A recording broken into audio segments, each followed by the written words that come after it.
उसके बाद जैसे मैं आया हूँ उम्मीद हाउसिंग फाइनेंस। यहाँ से मैंने लोन लिया था 10 लाख रुपए का मॉर्गेज लोन। एक मिनट चुप रहे। मॉर्गेज लोन लिया था मैंने 10 लाख रुपए का। मम्मी के नाम से प्रॉपर्टी थी। फादर साहब और मैं चुकाने वालों में से था। फादर साहब की डेथ हो चुकी है और मैं राइट हैंड से विकलांग हो चुका हूँ। ये राइट हैंड की मेरी 6 नसें कट चुकी है और विकलांग हो चुका हूँ मैं इस हाथ से। मैंने बैंक को आके कई बार कहा। इनके कर्मचारी भी आए थे। क्या नाम था सर उनका? गौरव तिवारी या त्रिपाठी?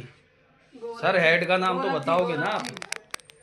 हेड का नाम तो बताओगे सर आप? ये उम्मीद हाउसिंग फाइनेंस है। हेड का नाम तो बताओगे ना? गौरव त्रिपाठी। गौरव जी। गौरव सर मेरे घर पे आए थे। उनके उम्मीद हाउसिंग फाइनेंस को 9 लाख रुपए जमा कर चुके हैं। इन्होंने सारे के सारे ब्याज में बराबर कर दिए।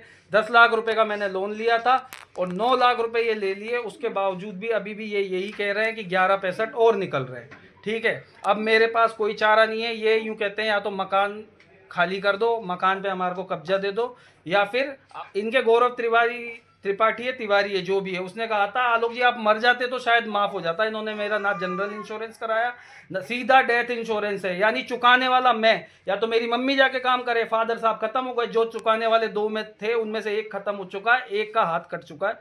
राइट हैंड की मेरी सर्जरी हुई है। मेरे पास सारी रिपोर्ट्स हैं।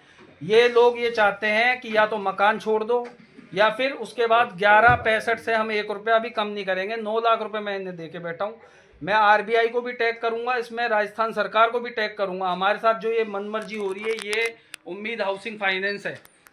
ठीक है, ये अमित सर हैं यहाँ पे जो राजस्थान हेड है इस समय।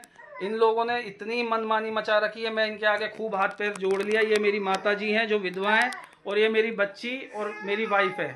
इन लोगों ने इस तरीके की अति मचा रखी है कि ये कुछ भी नहीं मान रहे हैं। 9 लाख रुपए देने के बाद भी अब हम ज़्यादा से ज़्यादा 1-1.5 लाख रुपए दे सकते हैं। अगर मेरे पापा भी इसी चक्कर में ख़त्म हुए थे। इन्होंने इतना डिप्रेस्ड कर दिया था किस्तों के मामले में, मकान हड़पने के मामले में, कि मेरे फादर साहब के हार्ट अटैक आके डेथ हुई है। अब ये वही स्थिति हमारे साथ कर रहे हैं। अगर कल को कुछ होता है मेरे और मेरे परिवार के साथ कुछ होता है तो ये उम्मीद हाउसिंग फाइनेंस, इसमें गौरव तिवारी और अमित गुप्ता जो भी है ये सब जिम्मेदार होंगे।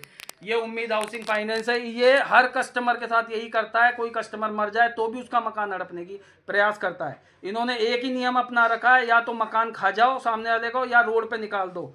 कोई ये बीच का रास्ता नहीं निकालते। बड़े बड़े बैंक भी सेटल करते हैं। हमने खूब हाथा जोड़ी कर ली, सब कुछ कर लिया, पर कोई भी रास्ता निकल नहीं रहा।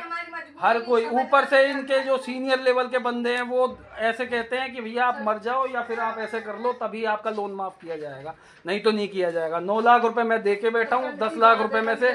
उसके बावजूद भी अभी भी ये पोजीशन के लिए अड़े हुए हैं। मैं राइट हैंड से विकलांग हूँ। फादर साहब की मेरे डेथ हो गई है। घर में और कोई कमाने वाला है नहीं।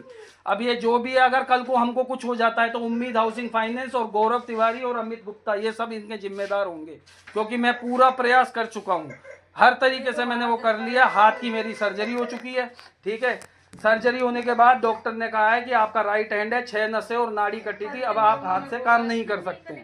मैंने पूरा प्रयास कर लिया है। अब ये कोई भी कुछ भी नहीं कर रहे। ठीक है।